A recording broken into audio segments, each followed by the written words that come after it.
Hi, on this video I'll be talking to you about everything that I designed for the spring and summer of 2025. So I'm finally working on the last few lines of the last piece that's launching this Friday. It's already been tested, and I just wanted to share everything that I designed in this collection. And later on I'll talk to you about how humbling this whole experience has been with this collection. But let's get started with the latest item that I launched. So I'll start with the item I launched last, going backwards. So the first piece that launched last week is the Hluka square shawl. As you can see, it's very huge. I'll be putting photos to show all these pieces because I know that it's kind of hard to show the larger pieces here on the screen. So this has been my spontaneous project and my favorite one to date. I enjoyed working on this piece, and as you know, if you've been around, I love single skein shawls. So I knit this one with the yarn. It's Cattail silk by Purl Soho, and the color is Purl Rose. I've mentioned this before, so all the yarn that I use here that's from Purl Soho is sponsored. So this is the top. Sorry, not the top, the shawl. I've got a lot of tops, so that's why I'm thinking about tops. So this is the shawl that I designed. It's worked entirely in the round, starting from the center and worked outwards until I was about to run out of yarn. I think for this size, you need about 10 grams at least to do the edging, where you do your decreases for the corner so that they fold in nicely, and then doing the bind off, and then using whip stitch to sew the edging down. So that's a lot of yarn that you need. So I needed about 10 grams to finish this up. And because these skeins are huge, that's why this shawl is quite large. Let me fold it in half. I'll try not to put it next to the microphone because it makes a lot of noise. But it looks like this when it's folded. And when you wear it on your neck, let me just try it a little bit.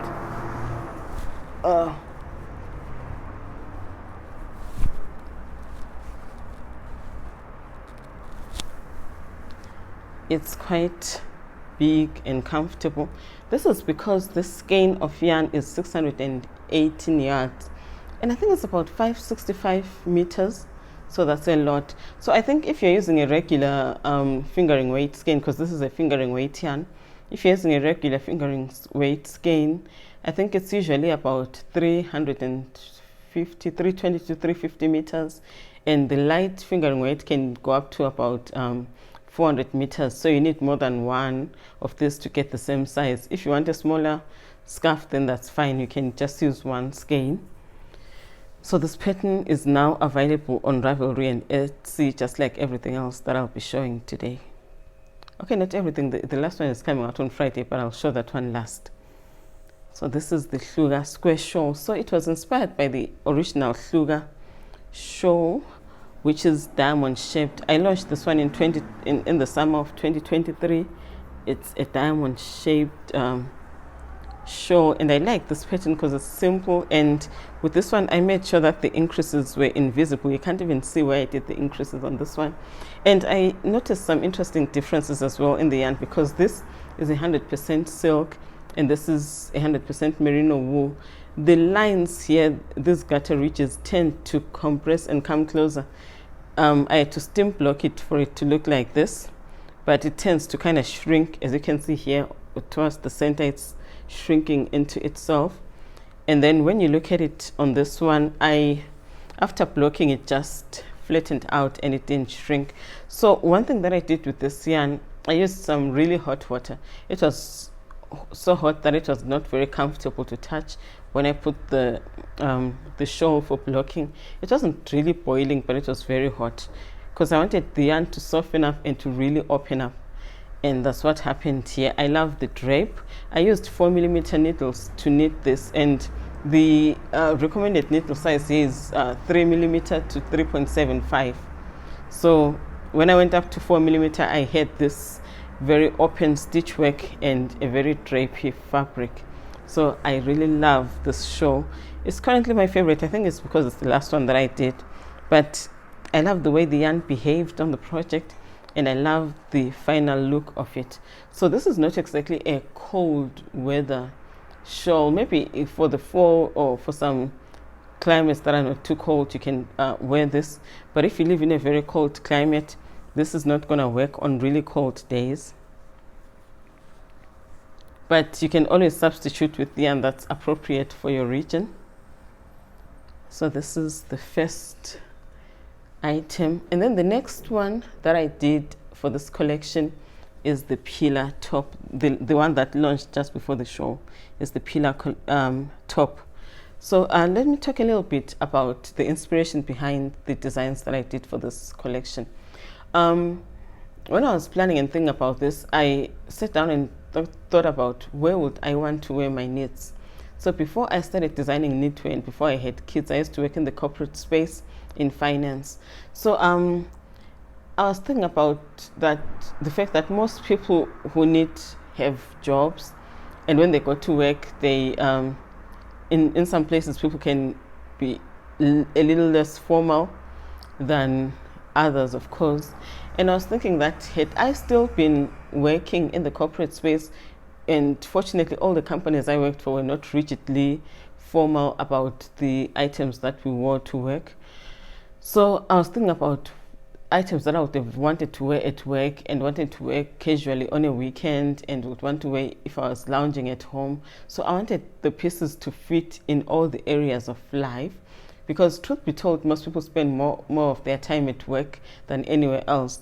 So you don't want to have knits that you can only wear outside of work, but you want knits that can easily transition from one place to the next. You can wear it to work. If you have to go for an evening out, you change maybe your pants or your skirt or whatever and you just glam it up and still use your knits the same way. So that was the inspiration for this collection, and I think for my fall winter collection too, it's going to be the same inspiration, and I'll be doing a video on that soon. So this is the pillar top.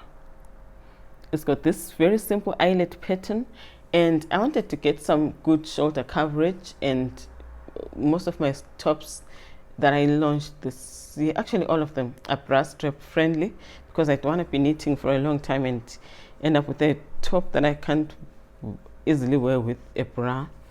So this one has got this, doesn't have shoulder shaping that curves in like when you're doing a satin sleeve. So it's kind of like a drop shoulder kind of setup.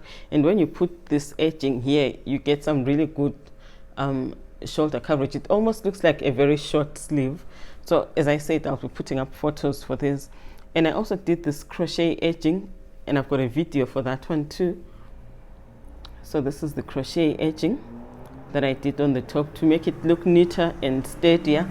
And I also did it on the armhole as well, so that the area where you pick up the stitches looks very smooth and neat. So I love this top. It comes in 12 sizes. So I think there's something for everyone, and it's very simple. Once you're done with the neck shaping really, and you're just working down, the only area that requires focus and thinking is just this neck shaping. Once you're done, even if you're just working on the front, it's just back and forth, and it's very simple. And then when you join in the round, you're just working continuously all the way to the hem. There isn't really a lot that you need to focus on. So it's some great mindless project, and the eyelets give you something to look forward to every couple of rows or rounds. So it's an engaging one and very simple at the same time. So this is the pillar top. And then the next item that I launched is the Emily vest.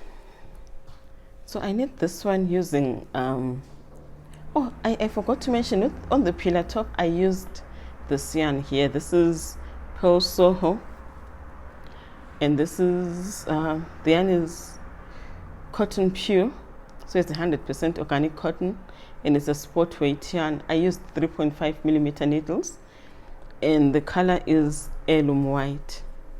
So that's the yarn that I used for this project. And then on this one, the Emily vest, I used the yarn Nurturing Fibers Eco Cotton DK, and the color is Emily, hence the name of the vest. I wasn't creative on that one. I just called it Emily. So the interesting features on this one is this ribbing here. So the ribbing starts here when you cast on for the back neck, and it goes all the way down, and armhole edging, the ribbed edging, is worked simultaneously with the body of the vest, and you come here, cast on stitches for the underarm, and they are also worked in ribbing all the way down. So this ribbing starts here and goes all the way to the hem. So that's one of the interesting features about this one. I'll put some photos up because I'm not sure if this is very clear. And then at the end here you have this high-low hem, and it's curved a little bit to soften up the edges. Let me hold it like this. So the back is about 2 inches longer than the front. So this is a very relaxed vest. When I designed this one, I wanted something that will give my wardrobe a little pop of color. So for those who may know, most of my designs are structured like this. My garments are neutral and my larger wraps are also neutral. And then the single skein shawls and socks tend to be more colorful and bright to give my wardrobe that pop of color. So I don't want to just wear neutral items in my wardrobe, and I don't want to just have the colorful pieces, but because there's a lot of time and effort that goes into the larger garments, so I prefer to have them in a neutral color. And then when it comes to the little accessories, that's when I play around with colors, so I can always add a pop here and there. Because when it comes to the pieces that I wear, the bigger pieces that I wear, I want to wear them with literally everything in my wardrobe, and at the same time I just want to have that versatility and sort of like create a knitted capsule wardrobe. But if I have a lot of colors, it will be difficult to wear some pieces with other things. I used to do that in the past, but I would notice that I can only wear this top with just one skirt or a single pair of pants. Otherwise, I can't just wear it with everything else. Even though that's the case, I still do incorporate some color, of course, here and then. Sometimes I just want to do a bright green sweater or a bright blue top, and that's still fine. But for the larger part, I prefer to use neutrals for bigger pieces and more colorful bold yarns for the accessories. So this is what I did with this one. And then for the neckband, I did a double folded one, which is something I rarely do for summer pieces, but I did it that way with this top because I thought if I was wearing a crisp white button down shirt, for instance, with a collar, I don't want this neckline to look kind of floppy and weak compared to the button down shirt, because if you'll notice, those shirts tend to be very structured, excuse me, and I didn't want to mess around with that and have the structured top and then a floppy like neckline for this one. So that's why I made it double folded, so that it can stand up on its own against even stiffer and thicker fabrics that I may wear underneath. So that's the thought process behind this one, and I'm looking forward to wearing it. I haven't worn it yet because it's only getting warm now. And then what's the next piece that I did? Oh yeah, the next one that I launched was this one. Or rather the one that I launched before. I'm working backwards, by the way, I keep forgetting. This is the Namhla top, and it is quite heavy.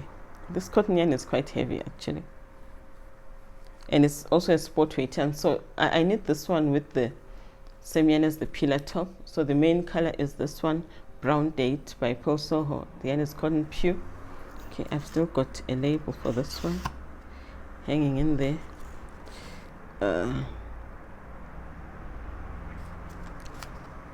Okay, yeah. So this is over 2,000 meters. It's 2,789 yards. So it's maybe about 2.2 or 2.3 meters.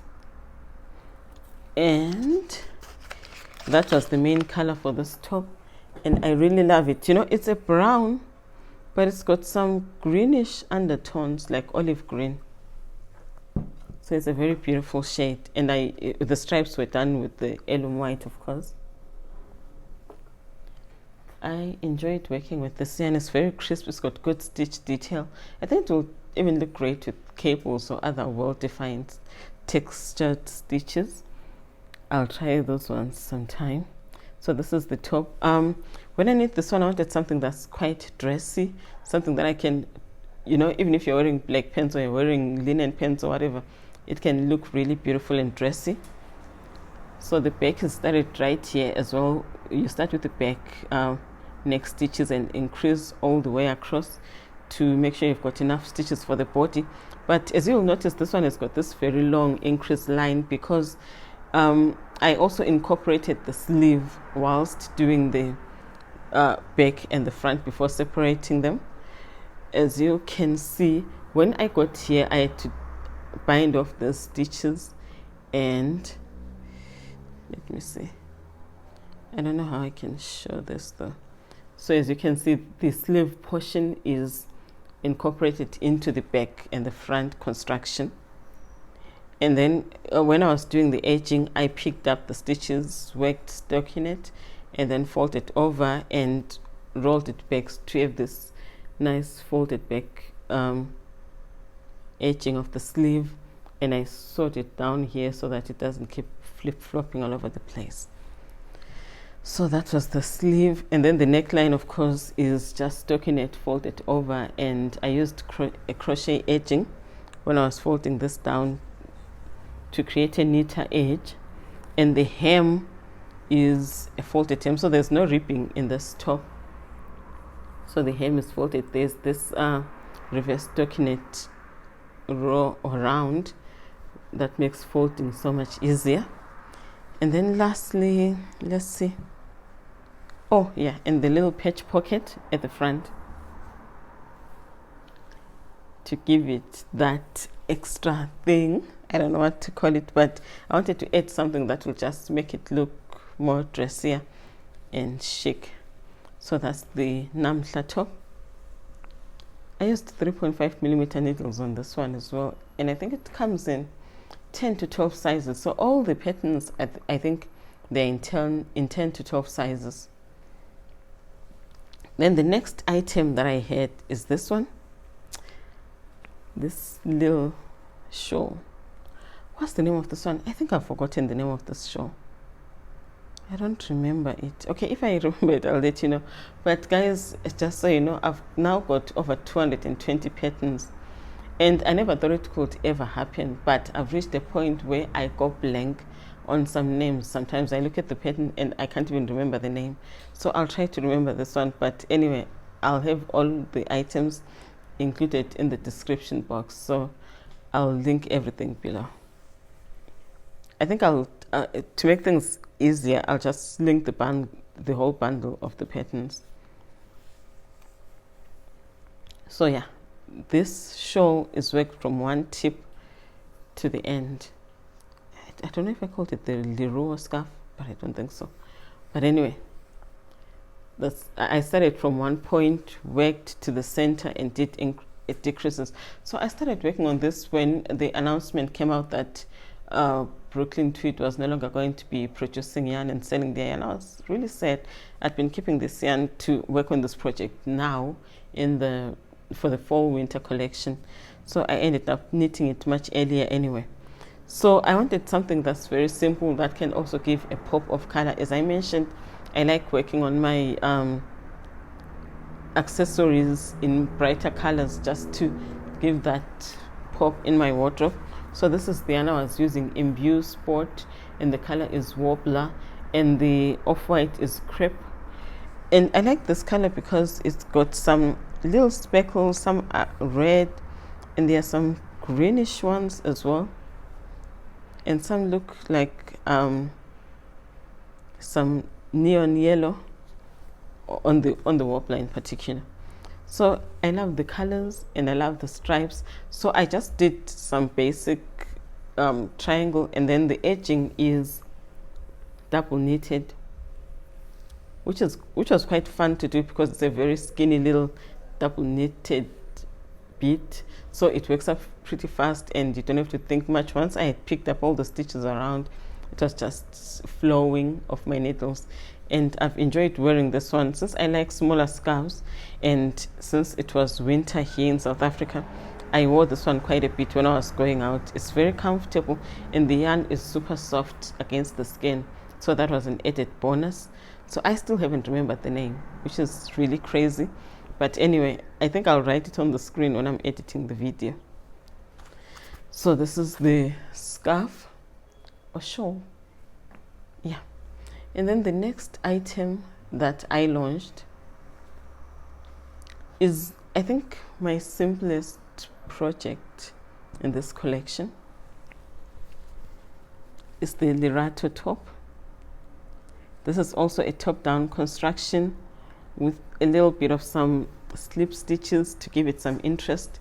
So I knit this one with Nurturing Fibers Eco Cotton DK, and in the colors Charcoal and Mist. So this yarn has got 4 shades of gray. There's Mist, the lightest gray that almost looks off-white, and then there's Anvil. It's darker than this but not too dark, and then there's Cobblestone, which is a medium gray, the most common shade of gray, I think. And then this is the darkest Charcoal. So I have about 12 sizes for this one as well, and it's a very loose fitting, relaxed top that can be dressed up or down just like all the other ones.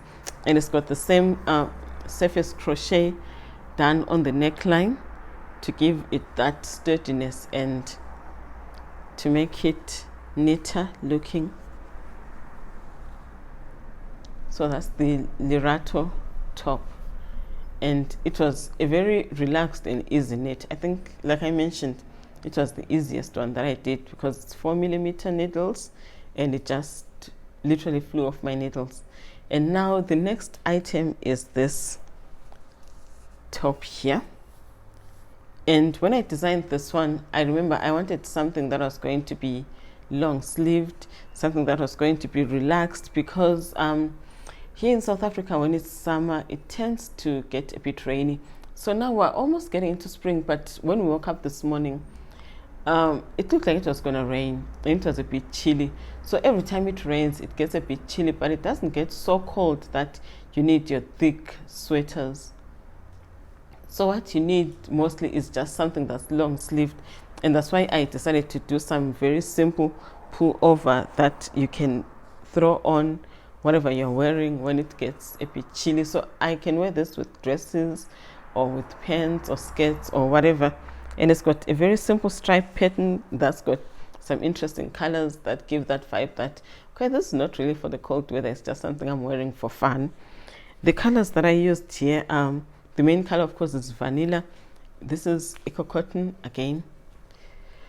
So I used vanilla as the main color. And then there's Fawn, which is this beige color. There is Anvil, which I mentioned earlier, which is a medium, a light shade of brown. Then there is Charcoal, and the last one is Sahara, is this one. It's this golden color.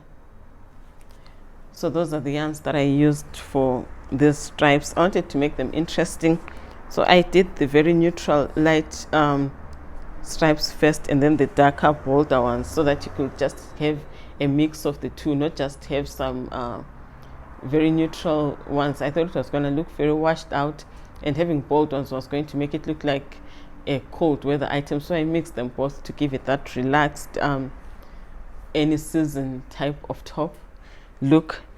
So yeah, that's how it looks. And this one also comes in 12 sizes. And then the sleeves were knit straight up to the cuff, and then there's this satin decrease. I wanted the sleeves to feel comfortable and not be too tight, but so that you can get some good airflow in the garment itself.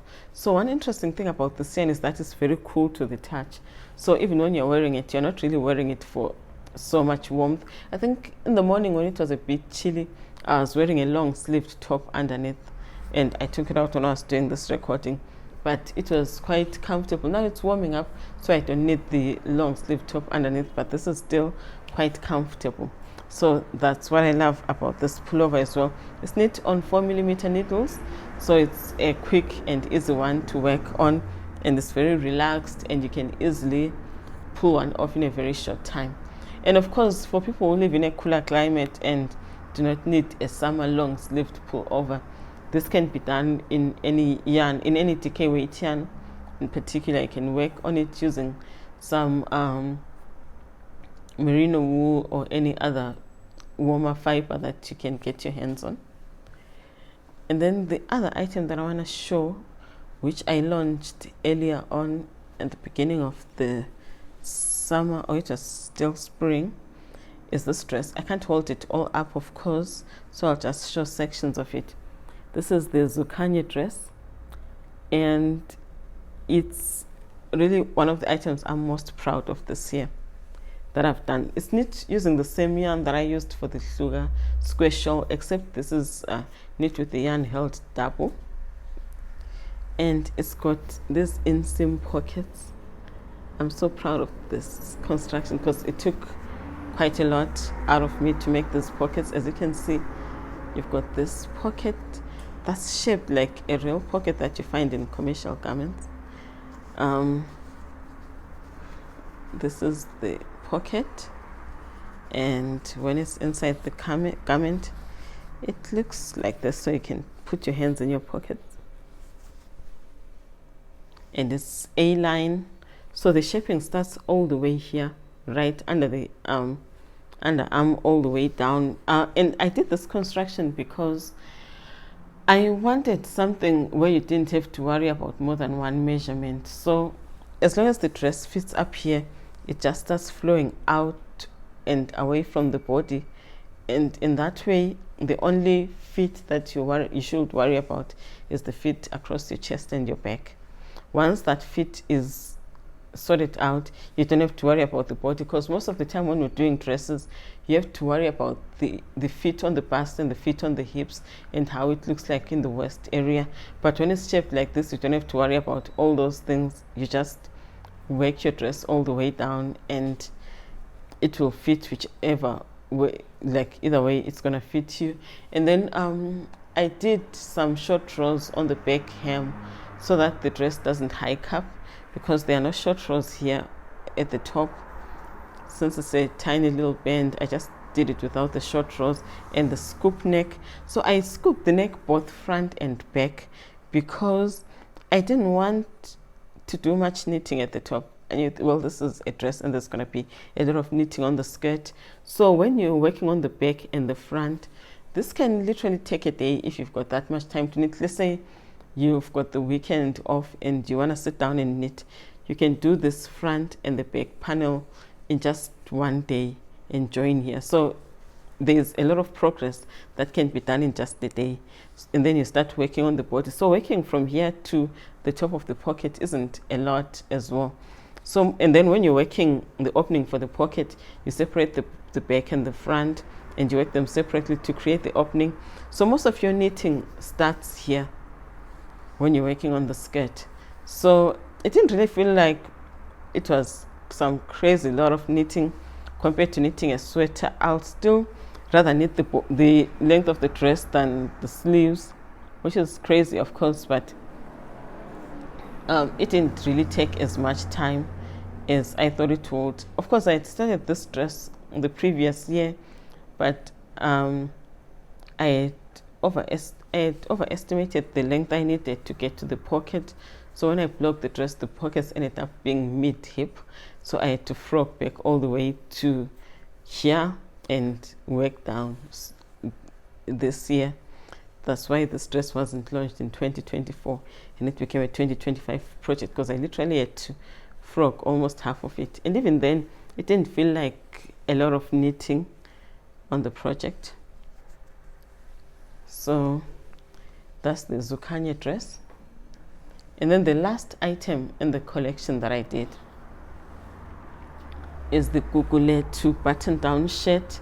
So this was probably one of the most challenging patterns I've ever done, and it's stockinette. And most of the time we think, you know, a stockinette project is just a stockinette project, it's easy, it's doable, but there were a lot of details to make this look like a real button down shirt that you would walk into a shop and buy.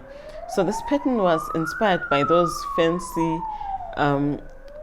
cashmere button down shirts that you find in these very expensive shops that go for more than $500 for each cashmere shirt. Sometimes they even go up to $1,000. So I wanted to make one that had the same look, and of course it didn't cost that much. That was the whole point of making it. I used my yak baby yak lace held double. So initially when I ordered the yarn, I wanted to do it with a single strand of yarn. I wanted it to be light. But knitting with lace weight yarn on 3mm needles, it wasn't that bad. I remember I just worked all the way to the body. I had even done the back and the fronts and joined in the round. But I noticed that the fabric was very thin and there were going to be limited occasions I could have the ideal weather to wear it in. And I also realized that very few people would want to knit it if it's done in a lace weight yarn, single strand. So I ended up working it double. Long story short, I spoke about this in detail. I ended up having to order more yarn. Super expensive to do that, by the way, from here, because our taxes can be very high, sometimes even close to 100%. And shipping the 2 extra skeins cost more than the yarn itself. I bought the yarn for about $50 something, and then shipping the yarn cost more than that. I think it cost over $60. So it was really crazy. But anyway, I had to finish the project. So that was the dye lots were different. So the shirt is kind of a mix of shades. It doesn't show very much sometimes from a distance, but if you look at it closely and if you kind of understand the whole thing about dye lots, you clearly see it. So the shirt has got a lot of details. To start off, it's got this inverted pleat at the back. Right after casting on, you start by working this inverted pleat to create this sort of like extra fabric thing at the back. And then there are these double knitted bands here for sturdiness and for decorative purposes. I don't know why they put them in the normal button-down shirts anyway, but I did mine the same because I wanted my shirt to look like those proper button-down shirts, so I did it here. So this is it. And then I also did it here when I was doing the pickup for the left and the right front. That was the first thing I did for the fronts, so it's right there on the shoulders as well. And from that point on, I just knitted down. There wasn't really a lot happening all the way down to the hem. Excuse me. And then I picked up for the sleeves. That's where most of the work was. So with the sleeves, I picked up, we'll do the decreases like normally. But then when I got here, let me close this up. I separated the sleeves so that they could have buttons, like what you get in the button-down shirts. So this is double knitted, and then the other side is an I-cord for the knitter finish, and then it's got buttons. And here I had to do a bind off. I literally bound off all the stitches and picked up at the back loop. I've used this construction a couple of times to create the steady seam that is very visible and gives sturdiness and is also very decorative. So I did this using double knitting, so it's a double fabric for the cuff and it's very cozy. You know, one interesting thing about this double knitted edgings like this and the collar is that it feels like it takes more time than knitting the whole garment itself. Just knitting this took ages, and I had to bind it off early. I think you can see the difference in dye lot because I ran out of yarn with the 2 extra skeins I bought, and I was like, I ain't buying another skein of yarn and shipping it for $30 or $40. So I ended up using some Purl Soho Nye Fine, which is a cashmere yarn, to finish up here, because the color was the same as, it was actually much closer to the color in the body than the other dye lot that I bought later on. So anyway, there's a lot of colors happening here, but at this point I was done ordering more yarn. Maybe if I come across the yarn some other time, I can frog back and fix it, but for now I'm happy with the way it looks. So the collar is double knitted and it took ages, but it was totally worth it. So when I did my photo shoot, you'll notice with the pictures that I post, because the collar was still too short and I knitted about 1 inch and a little bit, it was rising up at the back. It won't lay flat when I was wearing the top, but now it's sorted and the instructions were written with the correct length. It's just that I had run out of yarn, and ordering it was just not gonna work at the time. And then the button bands, they are double knitted, and I used these little shawl buttons because I didn't want something that was going to take away from the design.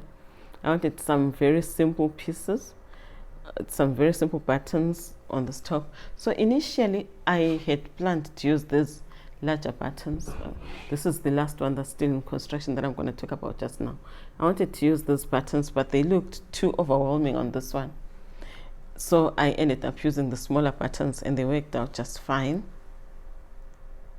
So this is the Guguletu button down shirt, and it's also available on Ravelry and Etsy.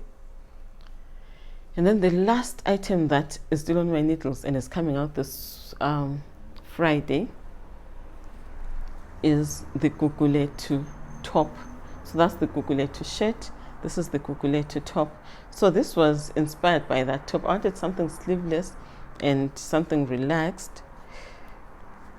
So you've got I-cord edging on the sleeves, and I'm just left with, I think, 2 rows here, and I can bind off for the collar. This has taken me weeks to do, and it's much harder on this cotton yarn, but it's totally worth it. So lately I've decided that I would rather knit something that I'm gonna love the look of, even if it takes forever to do, than to do something quick that I'm not gonna like. So even though this has taken a while, I'd rather, if I'm getting bored with it, put it aside and pick it up later than compromise on the neckline and do something that I'm not going to be very happy about. So this is going to have the same color as the shirt, and the front, the button bands are double knitted, and the hem is a folded one, so there's no ripping on this one.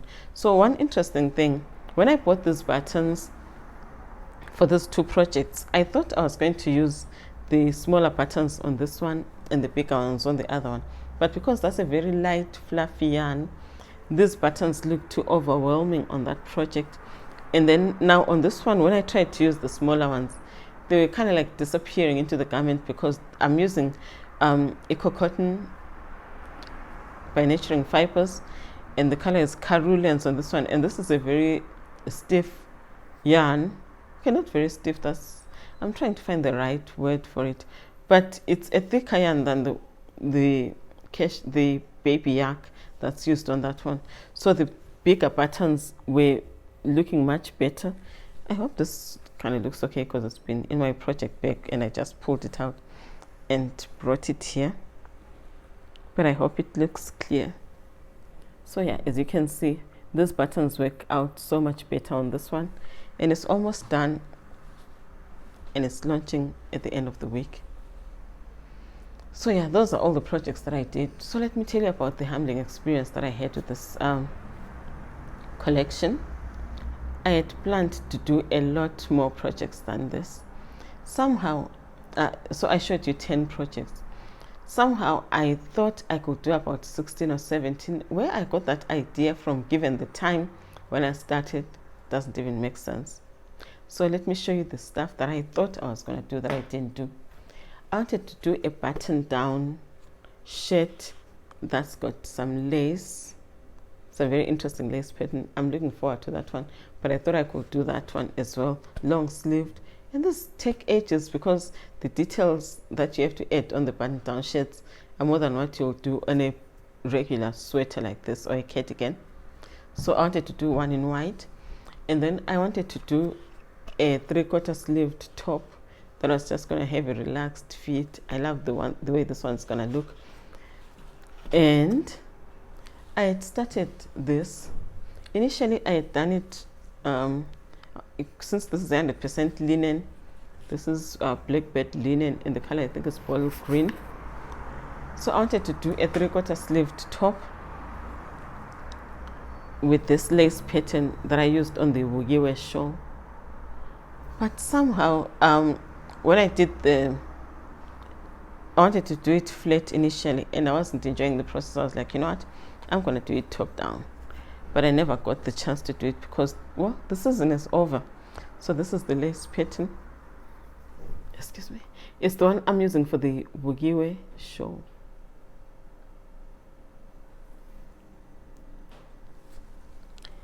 I was looking forward to it, and I was looking forward to wearing it this year, but it wasn't meant to be. I even started on another dress. Can you believe it? A dress, a whole dress. This is the one I was going to use, and I'm still going to use it because I'll start working on this dress in December. The color is earth and it's still nurturing fibers. I only went this far.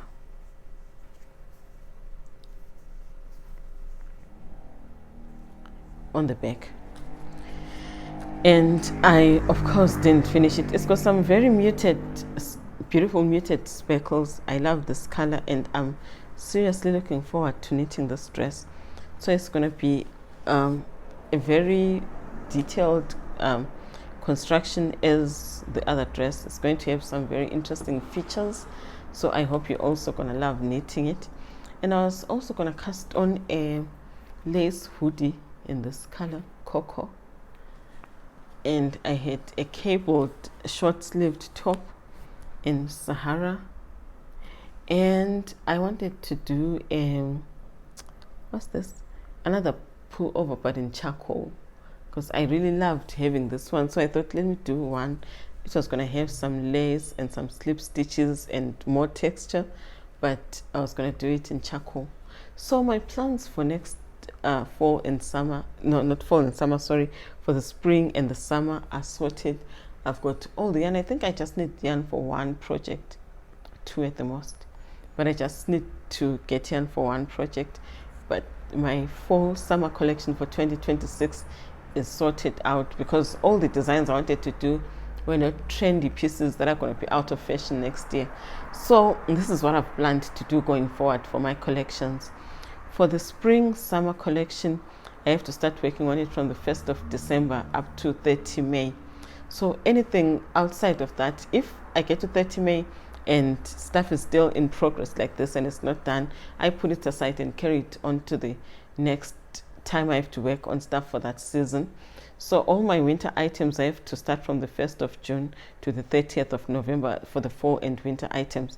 That way I have the 6 months to do everything I need to do for that season. And if I finish my winter collection, for instance, this year, 30 November, the last items can still be launched in January or early February. And then from March, I have to start launching from late February to beginning of March, I have to start launching the long-sleeved spring items and everything else. So that's how I'm now planning my projects, because I learned an important lesson that I'm my own biggest enemy when it comes to planning my projects. I plan projects, source the yarn, do everything, plan the designs, but I keep on working on stuff for the season that's almost gone and trying to finish it up, like what I'm still doing with this Guguletu top. But if it's any consolation, I only continued and finished it because the only thing that was left was the collar. So had there been any body or anything else that was still left, I wasn't going to be touching it.